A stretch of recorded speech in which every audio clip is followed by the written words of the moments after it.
Vamos a ver en esta oportunidad las diferencias existentes entre las respuestas que se han formulado frente a la alteración de la salud en los casos de enfermedades de origen no laboral y aquellas que están vinculadas con el trabajo, que tienen su origen en la prestación de tareas en forma subordinada. Encarar el estudio de los sistemas de cobertura de la contingencia de enfermedad implica,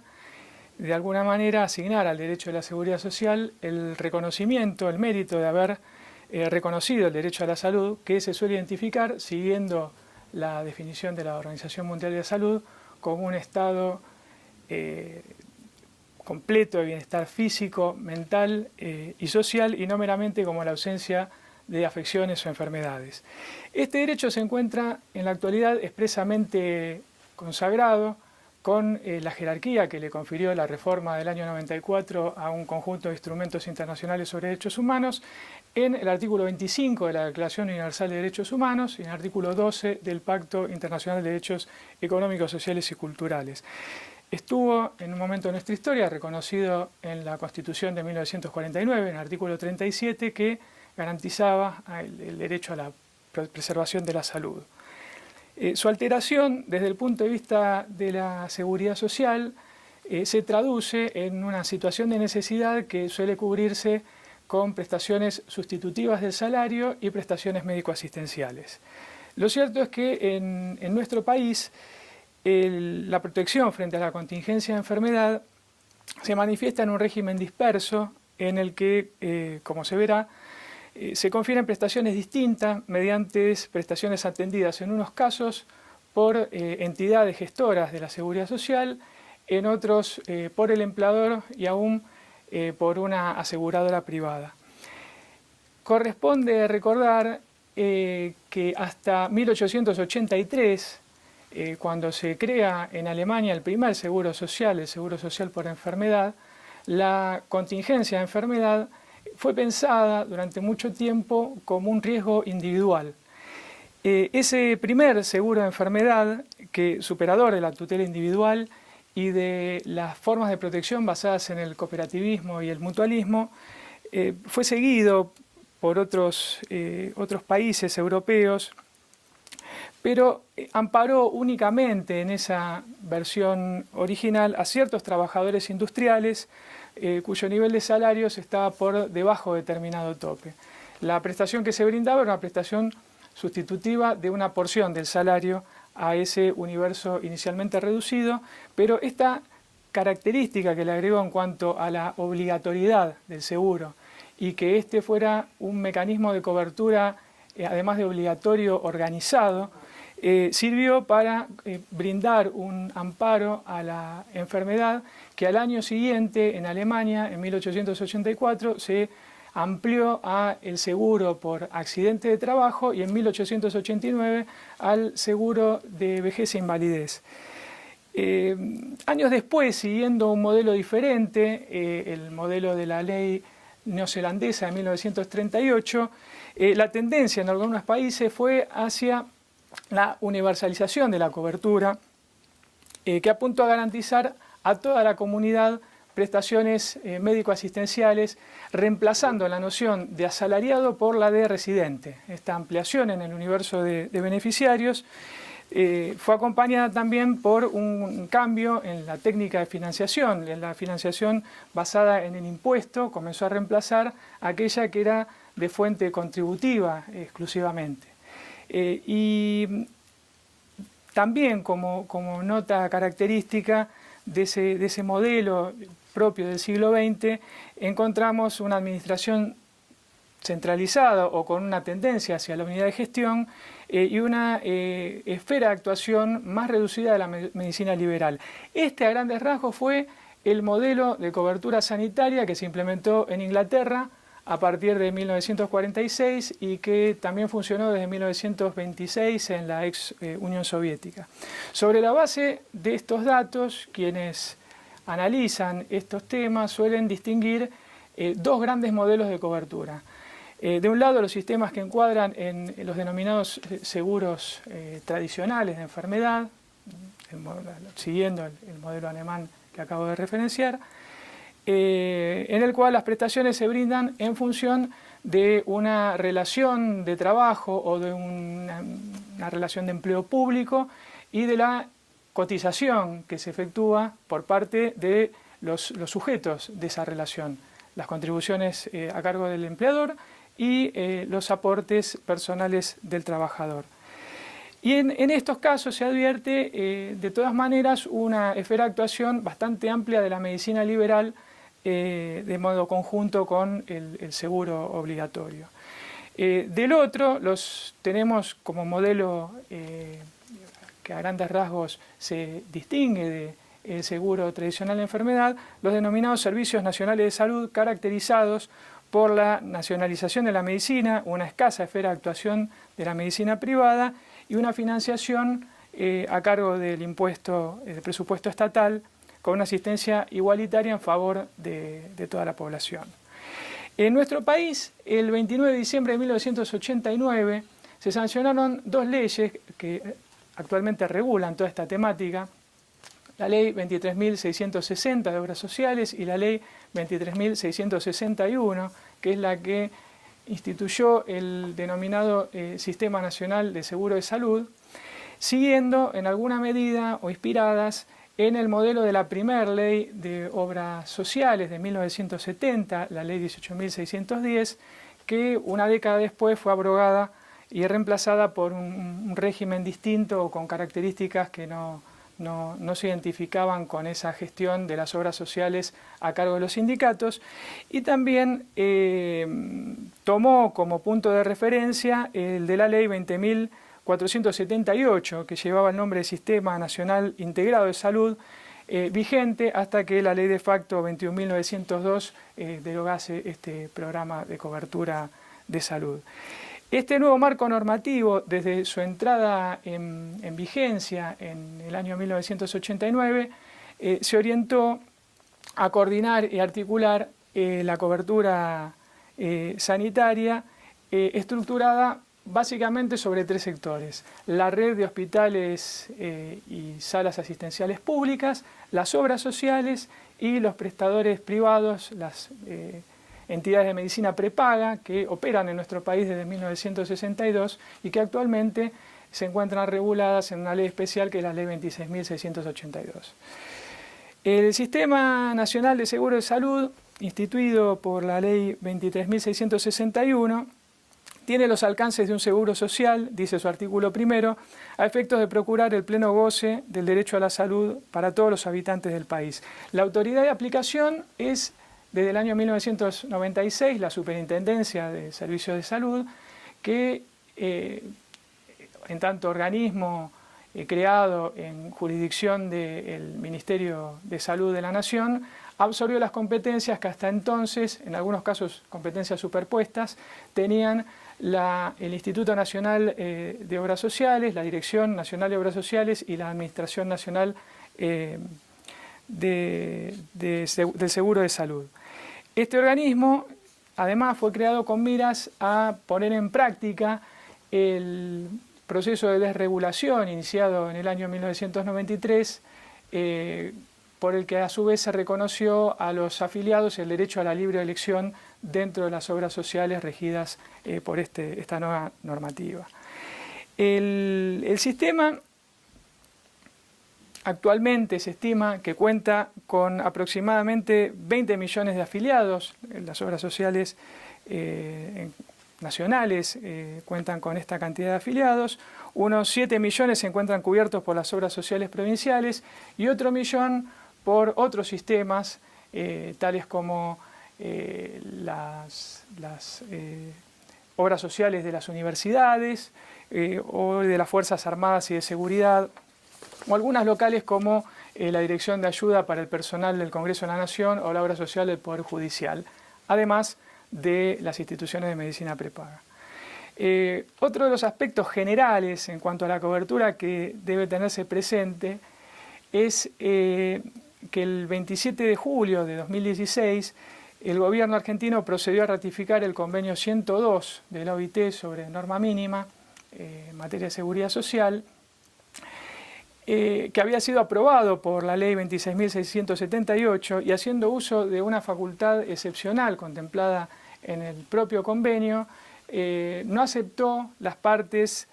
3, 4 y 6 referidas respectivamente a las prestaciones monetarias de enfermedad, prestaciones por desempleo y prestaciones en caso de accidente de trabajo y enfermedad profesional.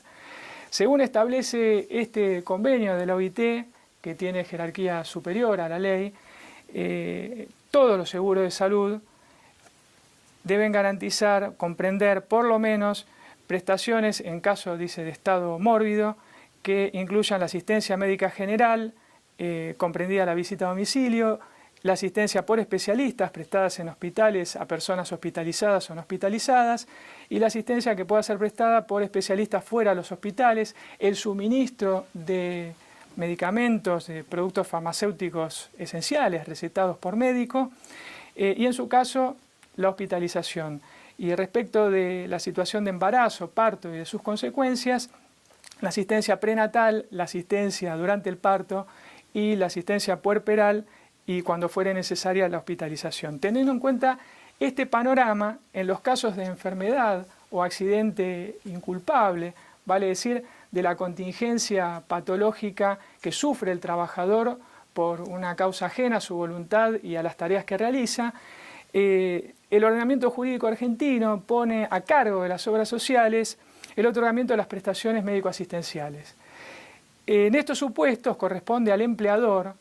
el pago de una prestación dineraria que la ley de contrato de trabajo califica como salario durante un periodo máximo de 3 o 6 meses, según que la antigüedad con el empleador sea menor o mayor de 5 años, periodo que se duplica si tuviera el trabajador carga de familia. Originalmente los salarios por enfermedad fueron reconocidos a partir de 1934 únicamente a los empleados de comercio. Fue a través de la reforma introducida al artículo 155 del Código de Comercio, hoy derogado, que se reconoció al empleado de comercio una licencia paga por enfermedad a cargo del empleador. Este ámbito inicial se amplió con los años y finalmente tenemos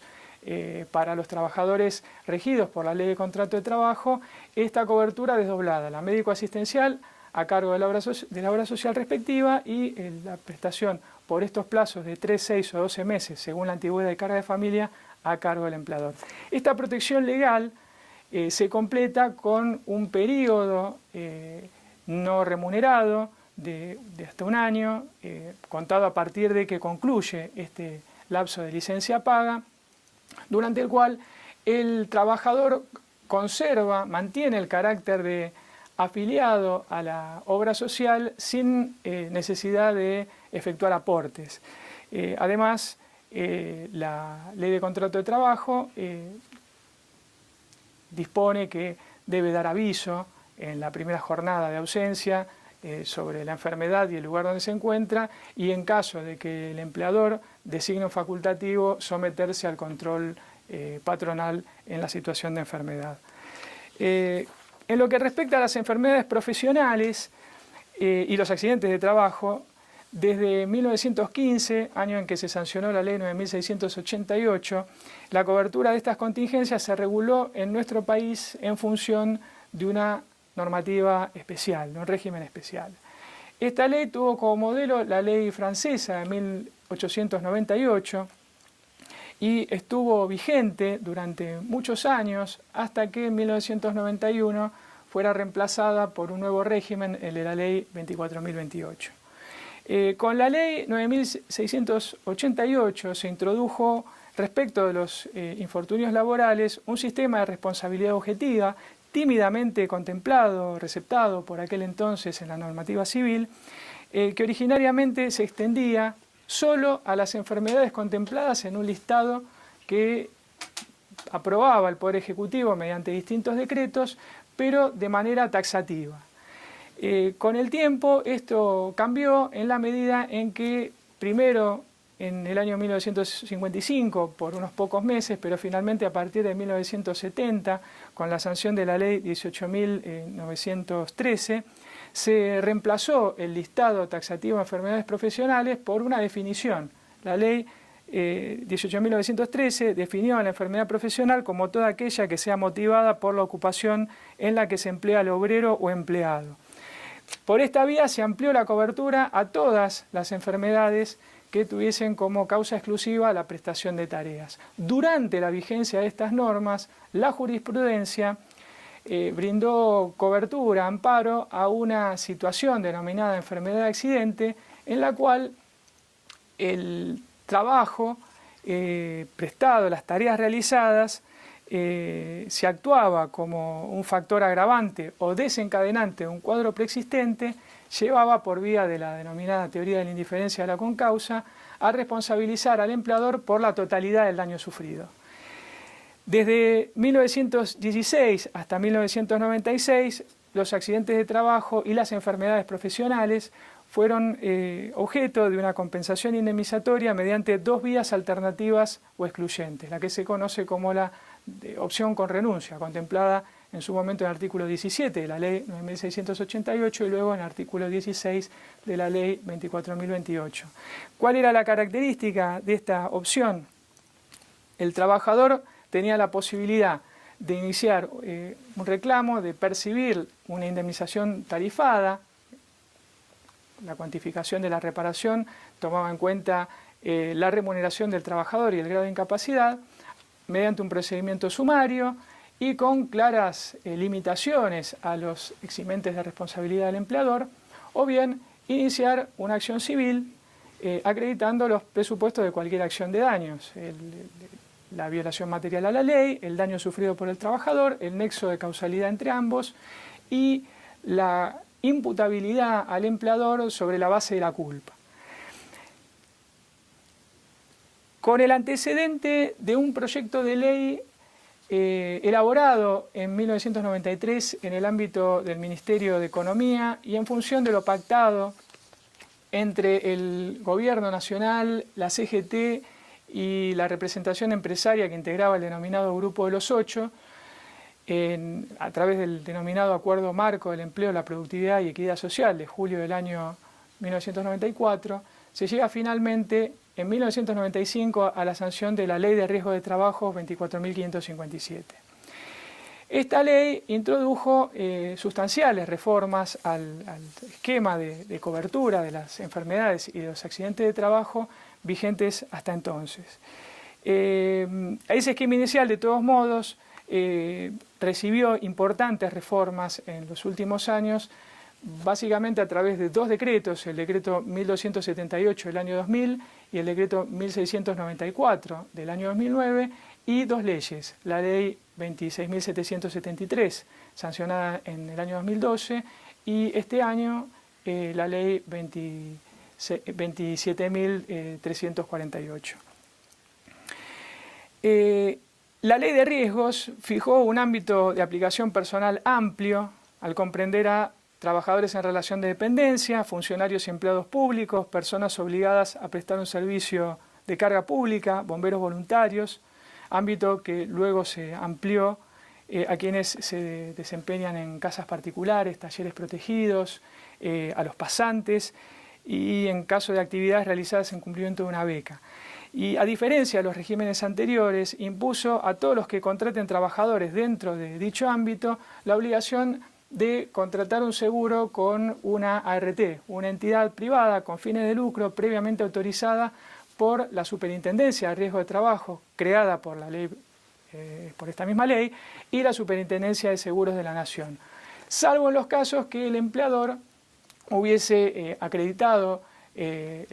solvencia económico-financiera suficiente para afrontar las prestaciones dinerarias y capacidad para otorgar las prestaciones en especie que contempla el artículo 20 de la ley y obtuviera la calificación de empleador autoasegurado por la Superintendencia de Riesgos. Una de las principales innovaciones de este sistema instaurado en 1995 fue la de abarcar no solo el aspecto indemnizatorio posterior al daño, en el caso de existir una invalidez permanente, secuela de una enfermedad o un accidente, sino también contemplar desde el punto de vista normativo acciones que van desde la prevención hasta la rehabilitación del trabajador, es decir, temática vinculada a los riesgos, de ahí de la denominación de este régimen legal. Ese texto originario de 1995, que es acaso el cuerpo normativo que más cuestionamientos ha recibido desde el punto de vista constitucional, cerró la opción con renuncia por la vía civil, estableciendo una serie de reparaciones, de prestaciones tarifadas, que en los casos de enfermedades superiores, de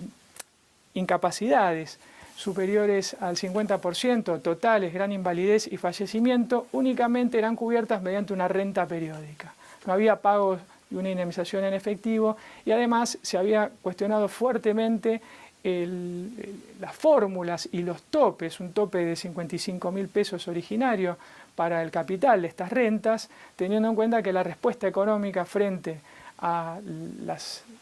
incapacidades permanentes sufridas por el trabajador aparecían como exiguas frente a lo que se podía reclamar en sede civil. Hasta la sanción de la ley 26.773 que mencioné, sancionada en 2012, únicamente se admitía la reparación plena de los daños en el caso de daños sufridos por el trabajador, habiéndose acreditado que el siniestro hubiese sido causado por el empleador a sabiendas y con intención de dañar, ¿no? La figura del dolo civil contemplado en el Código de Vélez Arfiel hoy derogado, con las reformas que tuvo posteriormente, de modo que fuera de este improbable supuesto y excepcional supuesto del dolo patronal, únicamente iba a recibir la tarifa legal el trabajador una vez agotado el periodo de incapacidad laboral temporaria, la etapa curativa. Era la única respuesta que le daba el sistema, aún cuando el accidente o la enfermedad fuera consecuencia del incumplimiento de la normativa sobre higiene y seguridad. Es decir, la culpa patronal, el incumplimiento de las normas de higiene y seguridad, de todas maneras lo eximían de responsabilidad frente al trabajador, y el otorgamiento de las prestaciones en especie, al igual que las dinerarias, por las dinerarias a partir del 11º día de la denuncia del siniestro, de la primera manifestación invalidante, quedaban a cargo del RT con la cual hubiese contratado el seguro. Esta reforma del año 2012 reabre la opción por el reclamo con fundamento en las normas del derecho civil, abre una opción distinta a la de 1915, teniendo en cuenta que hay un actor que no existía en aquel entonces, que es la compañía de seguros, la RT, teniendo en cuenta que en los regímenes anteriores el empleador podía contratar un seguro, pero un seguro de carácter voluntario. Además, esta ley lo que dispuso fue transformar las rentas periódicas en pagos en efectivo, una vez concluida la etapa de curación y existiendo un dictamen definitivo sobre la situación de incapacidad, y además relacionó los pisos indemnizatorios, no ya topes, esto se había cambiado en el año 2009, y las sumas fijas que se añadieron a partir del año 2002 a un índice, que es el índice que se utiliza también en el campo previsional, el de las remuneraciones imponibles promedio de los trabajadores estables, el RIPTE. De modo que esos importes aumentaron y a su vez semestralmente en el tiempo posterior fueron actualizados. Mecanismo de actualización que la ley originaria para las rentas periódicas no contemplaba. El artículo 6º de la ley 24.557 brinda respecto del accidente de trabajo una definición. Dice que es el acontecimiento súbito y violento producido por el hecho en ocasión del trabajo o el que sufre el trabajador en el trayecto de su domicilio al lugar donde presta tareas, pudiendo ampliar esa cobertura previa notificación al empleador y de este al RT en casos de pluriempleo, es decir, cuando se dirige a otro trabajo, atención en familiar enfermo no conviviente o por razones de estudio. En cambio, con relación a las enfermedades profesionales, la redacción originaria de la Ley de Riesgos estableció un listado taxativo, es decir, solo consideraba resarcibles aquellas enfermedades que aparecieran en un listado de triple columna originalmente, donde se consignaba el agente de riesgo, el cuadro clínico y las actividades en capacidad de determinar la enfermedad profesional, y las demás enfermedades que no aparecieran especialmente contempladas en este listado, que fue el que finalmente aprobó el Poder Ejecutivo mediante el decreto 658 del año 1996, no se consideraban resarcibles, por lo menos en los términos de la ley de riesgos. La tarifación, la insuficiente, irrisoria tarifación original, que además en las situaciones más graves únicamente otorgaba una prestación de renta, no había opción por el cobro en efectivo, aspecto este que fue descalificado por nuestra Corte Suprema en los casos Milone y Suárez-Guimbar, sumado al listado taxativo y excluyente de enfermedades profesionales, desencadenaron un áspero debate en torno de los aspectos centrales de esta ley a poco tiempo de su entrada en vigencia. Y finalmente, con la idea de apuntalar este régimen, en el año 2000, en relación con las enfermedades profesionales, se dicta el decreto 1278, por el cual se añade texto al artículo 6º para brindar en cada caso concreto la posibilidad de una cobertura frente a las enfermedades no listadas. En el procedimiento que establece esta normativa, el trabajador damnificado o sus causavientes pueden efectuar una petición fundada ante la Comisión Médica Jurisdiccional si ésta considera que existe un nexo de causalidad directo y exclusivo con el trabajo, con el factor de riesgo al que estaba expuesto el trabajador, ordena al RT el pago, el otorgamiento de las prestaciones y, dice esta norma, debe remitir las actuaciones inmediatamente a la Comisión Médica Central, que puede convalidar o revocar esa apreciación hecha por la Comisión Médica Jurisdiccional, sin que esto modifique con carácter general el listado. El listado se mantiene igual. Para el caso concreto, por esta vía, por este procedimiento, puede lograrse el amparo y las prestaciones de la ley frente a esas enfermedades no contempladas en el listado. Listado, vale aclarar, que fue ampliado en 2 oportunidades nada más. En el año 2003, a través del decreto 1167, que añadió como agentes de riesgo al mal de Chagas y el antivirus, y en el año 2014, a través del decreto 49, que incorporó como enfermedades al listado, enfermedades profesionales, ese listado, las hernias inguinales, hernias lumbares y las varices. La novedad de esa última incorporación es que se introduce un elemento más que añadió la reforma del año 2000, la del decreto 1278 al artículo 6º, que es la exposición, en rigor el tiempo de exposición al agente de riesgo para que se considere enfermedad profesional.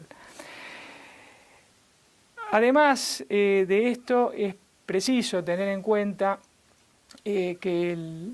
la Corte Suprema de Justicia de la Nación, en relación con un reclamo civil, en un fallo dictado el 18 de diciembre del año 2007 en la causa Silva contra Unilever, fallo que dejó sin efecto un pronunciamiento de la Sala Octava de la Cámara Nacional de Apelación del Trabajo, que había rechazado un reclamo indemnizatorio por afección respiratoria crónica compatible con asma bronquial por no estar incluida en el listado. La Corte Suprema sostuvo que en una acción fundada en el derecho civil, si se demuestra que una enfermedad está vinculada causalmente en un hecho antijurídico, la acción procede con independencia del listado que provee la ley de riesgos, que obedece a un régimen especial diferente del derecho común. Corresponde tener en cuenta, más allá de todo esto, y fundamentalmente teniendo en cuenta que está en vigor internacional para nuestro país desde el 13 de enero de 2015, el diseño del protocolo de la OIT del año 2002 referido al convenio sobre seguridad y salud de los trabajadores de 1981, que no habla de ningún listado. El protocolo del año 2002 a los efectos de este instrumento internacional, dice que el término enfermedad profesional designa toda enfermedad contraída por la exposición a factores de riesgo que resulte de la actividad laboral. Esta situación que se generó a partir del listado inicial, cerrado y taxativo,